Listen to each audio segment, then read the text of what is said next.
মোৰ ল'ৰাটোক গাড়ীখনে চিটিকাই থৈ গ'ল। তাৰপৰা চিটিকাই আনি ইয়াত পেলাই দিলে ল'ৰাটো। চকুৰ সন্মুখতে নিজৰ সন্তানটিৰ জীৱন শেষ হোৱা দেখিলে এগৰাকী মাতৃয়ে। হঠাৎ অকল্পনীয় ঘটনাটো ঘটি গ'ল সন্ধিয়াতে। মা, মই এই যাম আৰু আহিম। চুঙাত ভৰাবলৈ পইচা খুচুৰা কৰিবলৈ গৈছিল সি। ল'ৰাটো দোকানলৈ গৈছিলে খুচুৰা কৰিবলৈ পইচা। মই ক'লো নালাগে যাবলৈ, ৰাতিপুৱা যাবি, মই কিবা এটা আনি দিলেও খুচুৰা হ'ব, মই ভৰাই দিম। ই ভাবিছে মই খাই দিম বুলি সি চুঙাত ভৰাবলৈ গ'ল। চাইকেল কিনিবলৈ সদায় চুঙাত পইচা গোটোৱা সন্তানটি মাকৰ বাধা স্বত্বেও ওলাই গৈছিল। ঘূৰি আহি নাপালেহি ঘৰ। তীব্ৰ গতিৰে অহা এখন বাহনৰ খুন্দাত মাতৃৰ সন্মুখত চিটিকি পৰিল পুত্ৰৰ শৰীৰ। ঘটনা লখিমপুৰৰ চুকুলি ভৰিয়াৰ। মাতৃ পুত্ৰই একেলগে পাচলি দোকান দিছিল। আহিম বুলি কোৱা দেউতাকো আহিব পৰা নাছিল ঘৰলৈ, কাৰণ অৰুণাচলত থকা পিতৃক বাধা দি ৰাখিলে প্ৰাকৃতিক দুৰ্যোগে। ঘৰৰ সন্মুখতে তীব্ৰ গতিত অহা বাহনে মহতিয়াই নিলে কিশোৰটিক। মাতৃৰ চকুৰ সন্মুখতে প্ৰাণ গ'ল ৬ষ্ঠ শ্ৰেণীত অধ্যয়নৰত প্ৰাণজিৎ চাহুৰ।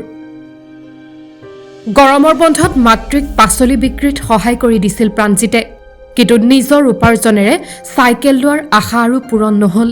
উদণ্ড হৃদয়হীন গাড়ী চালকৰ হাতত শেষ হৈ গ'ল ১০-১১ বছৰীয়া কিশোৰটিৰ জীৱন। স্থানীয় ৰাইজৰ ক্ষোভ। উক্ত পথছোৱাত নাই কোনো গতিৰোধক। এতিয়ালৈকে ৩জনৰ প্ৰাণ গৈছে এই পথছোৱাতে। ইতিমধ্যে ৩জনৰ প্ৰাণ লোৱা পথছোৱাত গাড়ীৰ গতিবেগ নিৰীক্ষণৰ ব্যৱস্থা, গতিৰোধকৰ ব্যৱস্থা কৰাৰ বিপৰীতে হেলমেট নিপিন্ধা বাইক চালকক ধৰিয়েই দায়িত্ব সামৰাৰ অভিযোগ আৰক্ষী প্ৰশাসনৰ বিৰুদ্ধে। আৰক্ষীৰ তৰফৰ মানে কোনোবাই ইয়াত মানে কোনো হস্তক্ষেপ ইয়াত নকৰে। ইয়াত খালি মাত্ৰ যিসকলে মানে বাইকত বুলি কয় হেলমেট নিপিন্ধা কিবা নিপিন্ধা সেইসকলকহে খালি মানে ইয়াত মানে ধৰে। বাকী যে ইয়াত ইমান স্পীডত যে গাড়ী চলায় কিবা চলায় সেইবিলাকতো কোনো হেৰি নাই। এতিয়ালৈকে কাণসাৰ নিদিয়া আৰক্ষীৰ আৰু কিমানৰ প্ৰাণ যোৱাৰ পিছত লৰিব গা। দৰিদ্ৰ পৰিয়ালটিক দিব লাগে ক্ষতিপূৰণ।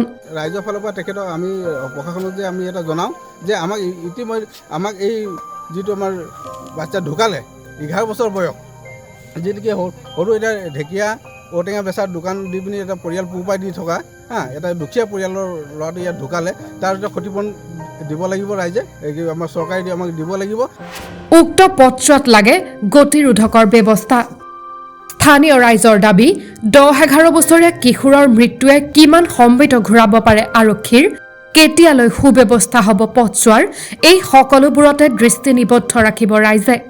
এতিয়া সকলো দায়িত্ব মাত্ৰ লখিমপুৰ আৰক্ষীৰ। News desk, assam.com।